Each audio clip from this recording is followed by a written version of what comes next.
Investigazzjonijiet mis-sit internazzjonali rinomat Follow the Money żvelaw li l-Partit Popolari Ewropew, l-IPP, approva l-ħlas ta' €900,000 lil żewġ konsulenzi qrib il-Gvern Grieg tal-Prim Ministru Kyriakos Mitsotakis f'perjodu ta' 6 xhur biss. L-IPP, l-akbar grupp politiku Ewropew, ilu mmexxi mill-Ġermaniż Manfred Weber bħala President sa mill-2022 waqt li fit-8 snin ta' qabel kien il-kap tiegħu fil-Parlament Ewropew. Sorsi li tkellmu ma' Follow the Money qalu li l-irresponsabilità amministrattiva ta' Weber ilha tinħass mindu laħaq fl-ogħla pożizzjoni. Huma tennew ukoll li l-IPP xtaq li l-ħlasijiet tal-konsulenti tiegħu jitabbew fuq il-fondi Ewropej li jinġarbu mit-taxxi taċ-ċittadini. Iżda meta dan ma ġiex approvat, allura tħallsu minn ġewwa bi problemi ġodda interni.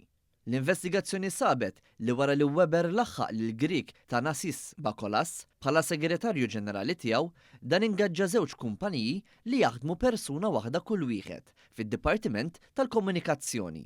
Minkejja dan, wara li dawn tħallsu €500,000 bejniethom fuq 6 xhur, sorsi interni fl-IPP qalu lil Follow the Money li dawn ma ġabu l-ebda tibdil sinifikanti avvolja ħadu post ħaddieħor. Follow the Money irrapporta li l-Parlament Ewropew intervjena u ġiel li l-IPP iwaqqaf il-kuntratti għalkemm naqas milli jniedi investigazzjoni formali. Xi ħaġa li wkoll tefat tiddellikraħ fuq it-tmexxija tal-President Roberta Metsola li wkoll ġejja mill-istess grupp politiku. Jirriżulta li l-ingaġġ u l-ħlasijiet lill konsulenti ta' Weber sar bl-aktar mod mistur u lanqas ġew inklużi fir-rapporti finanzjarji uffiċjali tal-IPP.